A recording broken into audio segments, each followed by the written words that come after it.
Did you come by yourself? I'm not surprised. You know, there's also like bad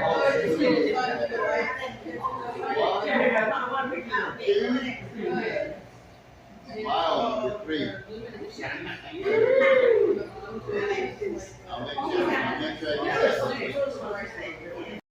Mayor Javier Villalobos of the City of McAllen, I am delighted to inform you that a special proclamation has been created in your honor. This proclamation serves as a testament to your hard work, dedication, and contributions to our community. Your commitment to excellence has not gone unnoticed. We would like to take this opportunity to express our sincerest congratulations to you on this well-deserved recognition. Your accomplishments inspire us all. We are grateful for the positive impact you have made. This proclamation designates September the 13th as Luisa Montalvo Day. Oh my God! Friday the 13th. Friday the 13th.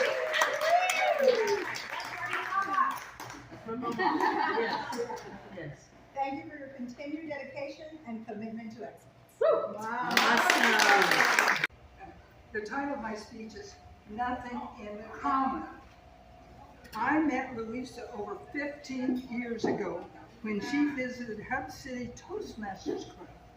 We are always excited to get a new member. We just didn't realize what was in store for us. Luisa and I had nothing in common. We still have nothing in common. You will see Luisa on the expressway driving like a bat owl, while Phyllis is driving down good old business 83. I just don't know where this delightful Mexican gal was when God passed out the desire for jalapeno peppers, brisket, margaritas, and chartering Toastmaster clubs. I soon found out she was over in that other lane where God was passing out talent, patience, kindness, winning speech contests, and caring for dogs. We became good friends. I knew her passion for Toastmasters was winning speech contests. My passion was presenting public speaking workshops, Toastmasters for kids, and chartering new clubs. I got her involved in these activities. She still had plenty of time to win in speech contests. My husband, Slim, adored Luisa. When she came to visit, Slim always had a joke for her. When he passed in September 2017, Luisa was with me at his bedside. I flew to Iowa for his services. The next week, Luisa drove to Iowa to attend and speak at his service. My grandsons were happy to meet Luisa and wanted to be her Facebook friends, and who doesn't? As she was leaving Iowa, she asked if I would like her to take anything in her car. I said yes, this big office chair and a big leather chair, never dreaming they would fit in her Audi. In minutes, she had these chairs apart and lying flat in the trunk of her car. She drove back to Texas while I stayed in Iowa. I decided to sell my place in Iowa. And so I had to get rid of all the furniture and everything in the house and garage. Our grandsons took what they wanted. How was I going to take what I wanted from the house and get my cherished 2005 Ford 500 to Texas? 4 weeks went by. Finally, I called Luisa and asked her if she would fly to Iowa and drive my car back to my home in Texas. She agreed. I could put a few things in the car. I packed the car, remembering not to pack the trunk too full in case of tire trouble. My husband taught me that in our 68 years of marriage and traveling, we never had a tire trouble. When Luisa arrived back in Iowa, I told her she could have whatever she wanted that was left in the house and in the garage. A few hours later, when she was leaving Iowa in my car, this typical Mexican had the trunk jammed full. The back seat and the passenger seat were filled to the top. She could barely see out of the windshield. Luisa had found many interesting items. She was even taking our snow shovel to Texas. She said it was something about the dogs. I was really concerned because I had heard she drives 1,000 miles a day without taking a break. She can do anything and everything. She called the next day to say she had arrived back in Texas and my car was in the driveway of my house in Alamo. I was very relieved. I had been really worried about my car. Over the past 30 years, all I have done in the Valley is to help charter 6 Toastmaster clubs and push people to join and pay their dues. What great friendships I have made. Do I still have this? Oh. This is more. 5 years ago, I attended my 21st Toastmasters International Convention in Aurora, Colorado, along with Luisa, who was attending her first. I was there to see old friends. Luisa was there to compete in one of those international speech contests. Our Nothing in Common showed up with a TV in our hotel room. I wanted to watch the mystery where you found out who did it. And Luisa wanted to watch the one where you never find out who did it. For several years, May 2 birthdays were celebrated by Toastmasters. I think my May 4, 93 birthday party made up for all the years that she got all the parties. I am blessed that God has placed this wonderful person in my path. It has been a great time for 2 people who have nothing in common. God says happy birthday, but I'll say congratulations, Luisa, and may God bless you.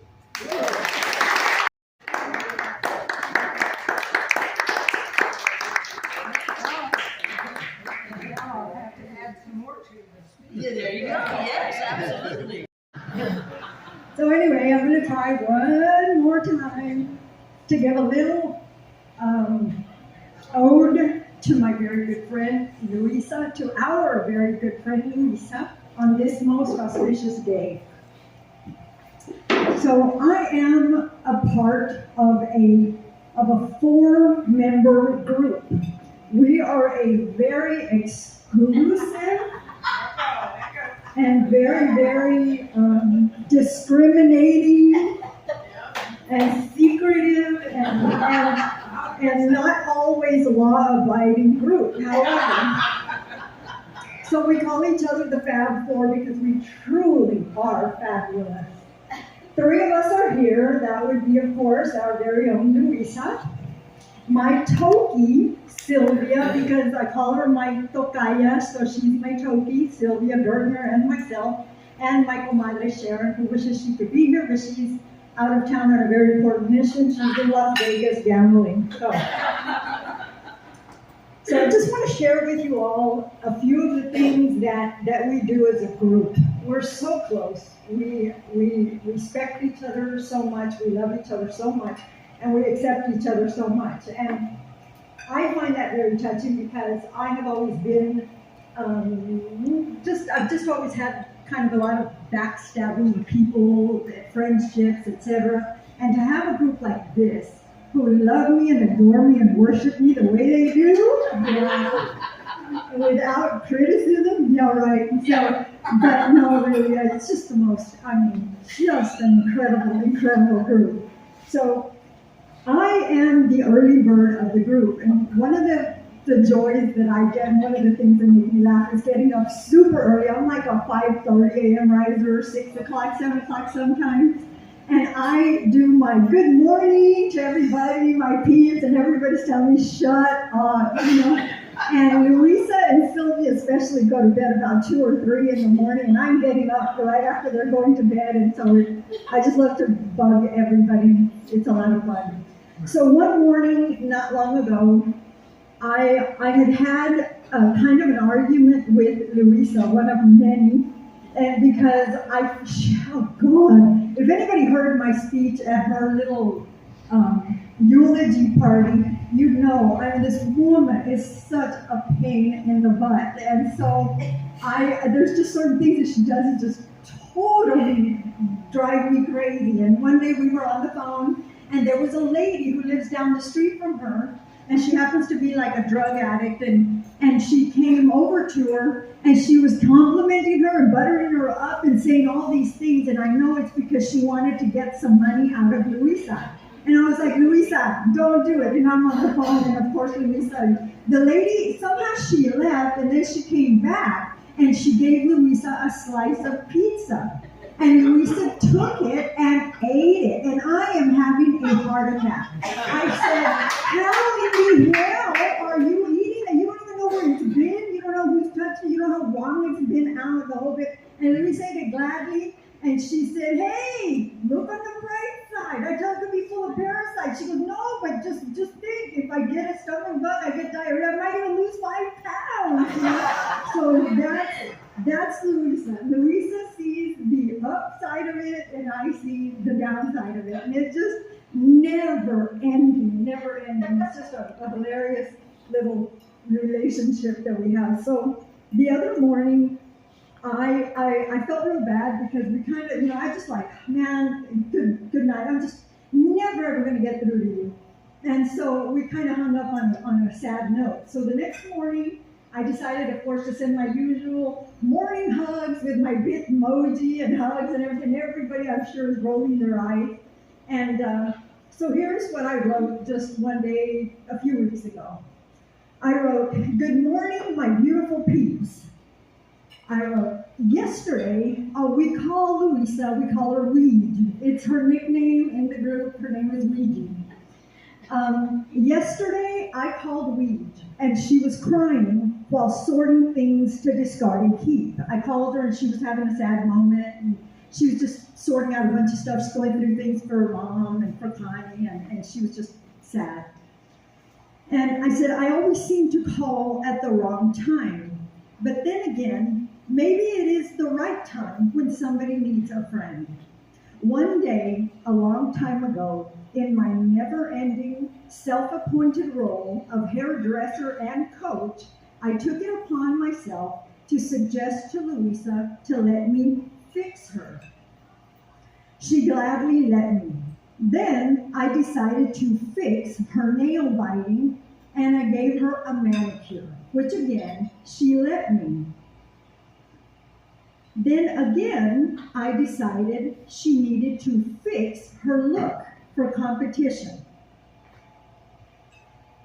She gladly stayed up till 3 a.m. as we tried on different clothes, and as she tried to unharness herself from a small girdle I insisted she wear. That was a lot of fun. So now it has become a habit to often try to fix her.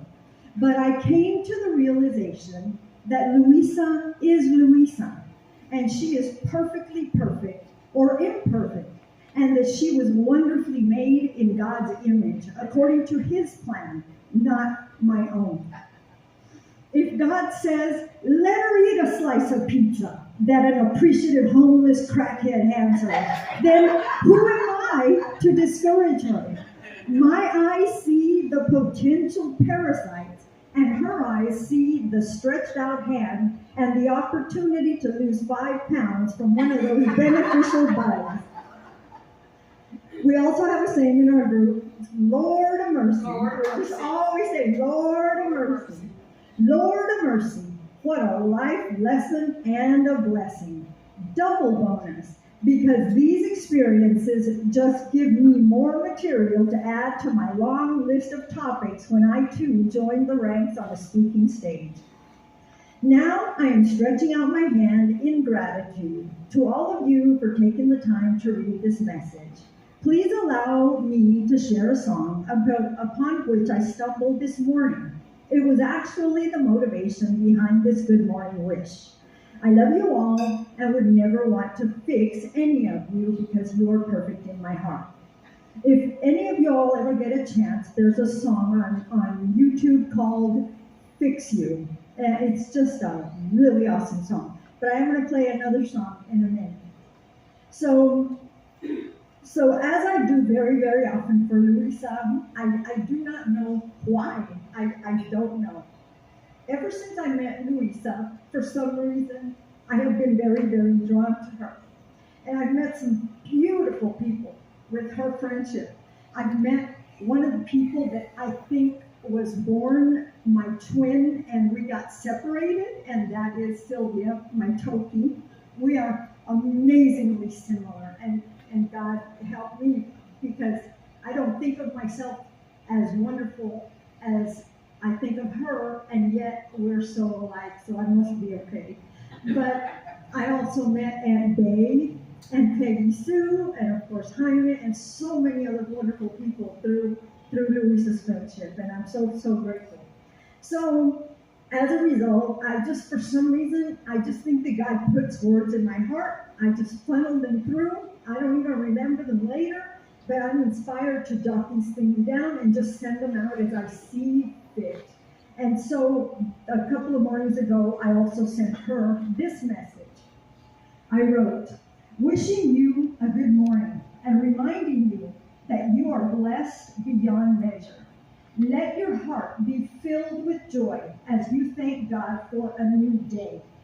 Take a deep breath and fill your lungs with gratitude and promises of appreciation and commitment to exercise them and make them stronger. Stretch every limb and thank God for the ability to move and for being able to actually feel every aching muscle. Sit up straight and affirm your power and determination to embrace this day with positivity and excitement. Put your feet on the floor and again, thank God for the ability to stand, to hurt, and to move. Thank you, God. Thank you. Open your door and let the morning in as you let your dogs out. Relish the moment and feel the love and appreciation from your fur babies that feel safe and loved. Look around and express gratitude for your home, your extra lot, your cars, your doghouse, which is her she shed in her backyard, and your independence. Thank you, God, thank you. Have a blessed day and continue the momentum. You are worthy, you are valuable, and you are loved. And you are the Toastmasters champion of the world.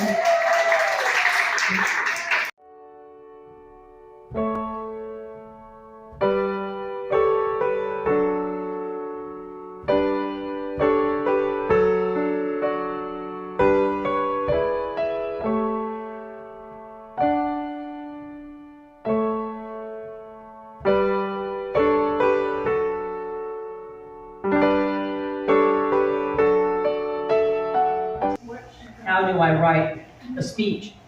Or how do I get an idea for a speech? And I think one of the luckiest things that I have here in the Valley is we have 4 Toastmaster clubs. And lately, Frank and I have been visiting as many of them as we can on a routine weekly basis. And I'll be listening to a speech. And every now and then, something, a sentence, a phrase, just captures me. And what I do is I go up to the person, the speaker, and I say, you know that line where you said this? Can I use that in a speech? And they say, absolutely. In 2019, Des was a member of Alpha Toastmasters. And she got up in her icebreaker and said, I already knew what I was going to do with my life. It was planned. I was 18, and then when I turned 19, I got pregnant. And that was not part of the plan. But then I said, okay, fine. Okay, a little setback. You can still do what you want to do. She said, but then at 21, I got pregnant again. And she talked about how she slowly felt she had to realign herself and get back on track in what she wanted to do with her life. And at the very end, she said, I am Des, and I'm trying. And I went, that sentence right there is gold. So I went up to her and I said, do you mind if I use that line? And she said, go ahead. So if you go back to my 2019 speech, at the very end, it's on YouTube, and at the very end, I say, I am Luisa Montalvo, and I'm trying. And that everybody just went crazy with that line. So when I got back and I saw Des, I said, Des, your line was amazing, and thank you for allowing me to use it. This year, I heard a speech a month before I went to competition. And I asked the gentleman, I said, that line where you say all this positive input, I am now using it as my output. I said, that line is gold. Can I use that? And he said, yes. So, Ivan, could you stand up?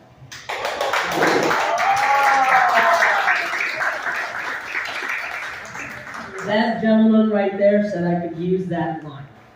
And when I went and I was evaluated by past #1 champions, one gentleman said, the writing, Luisa has some amazing writing. Their positive input, part of my output. He says, that was beautiful. So just to let you know, Yvonne, that it's not all me. And this right here, everybody that's here, is a testament to who and what I am. Because if you're here, in some way, somehow you have affected me, you have impressioned me, so I don't do this, I don't get this award or receive this award by myself. I have family here, and right now,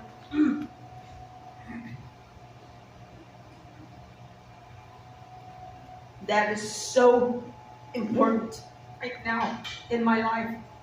So to have a group like this group supporting me, wow. You know, people join Toastmasters because they want to become better speakers. I don't think I can become any better after I've received the trophy I have, but I'm staying for the family because I would be lost without all of you. And I want to thank you, each and every one, so much for being a part of me. Thank you.